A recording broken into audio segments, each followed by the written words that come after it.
This is an example how you can create warning systems in your physical factory.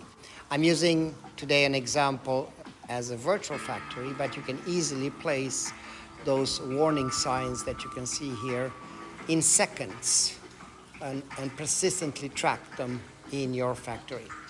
So here, let's look at some examples. I have an area down here that is slippery, so there's some leakage happening. I have an area here with high voltage. I have an area here with electricity warning, so there's something going on there. Up above me, I can see that there's a caution because there's a leak in the pipe, as you can see. And if it wasn't enough, I see also some potential poisonous gas.